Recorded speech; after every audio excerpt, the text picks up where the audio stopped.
Hitler sightings soon surface all over Western Europe.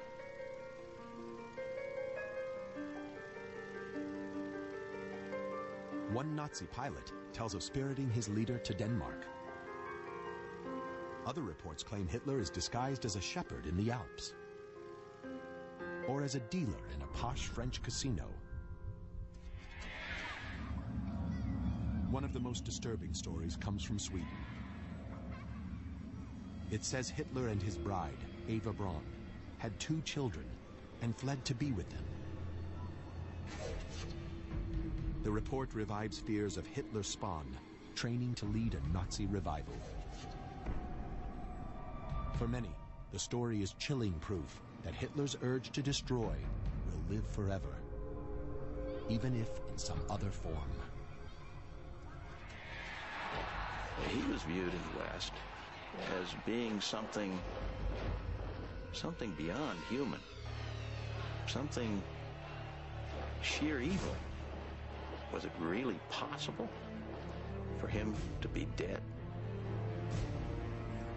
Then, in July 1945, the question of Hitler's whereabouts becomes more than rumor. It balloons into a propaganda weapon.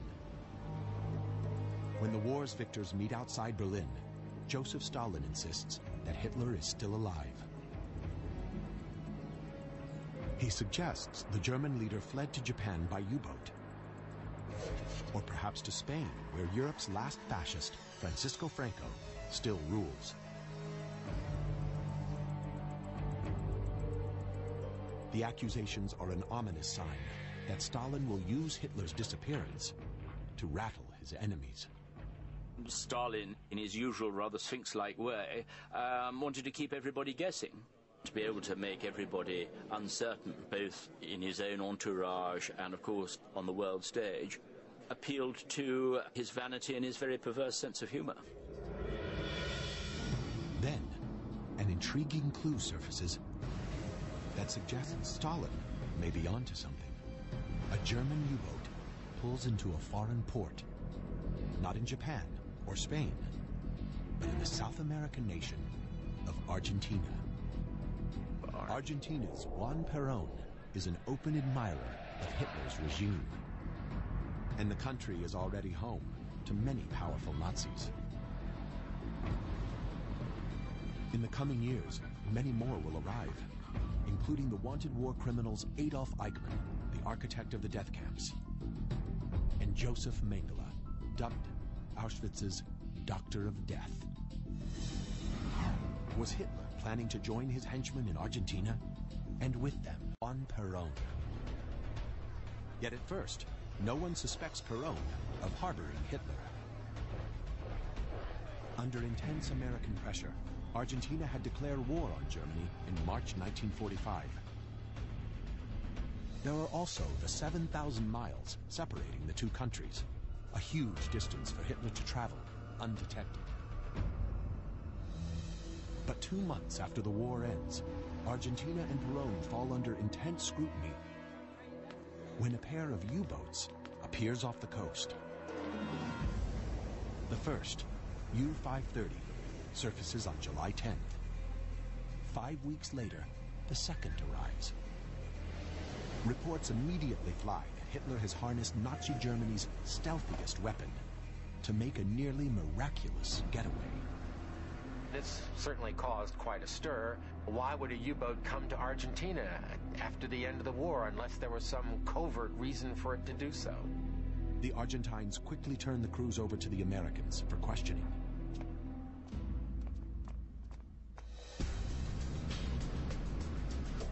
At the U.S. National Archives, historian Tim Mulligan has uncovered the interrogators' files. They show that the first U-boat, U-530, was already at sea when Hitler disappeared. U-530 had already been on mission since March of 1945. And in this case, the captain apparently persuaded the crew that perhaps their best option was to go to Argentina. But the story of the second boat, U-977, raises more questions. U-977 does not leave its base in Norway until May 2nd. just as Russian soldiers are overrunning Hitler's bunker.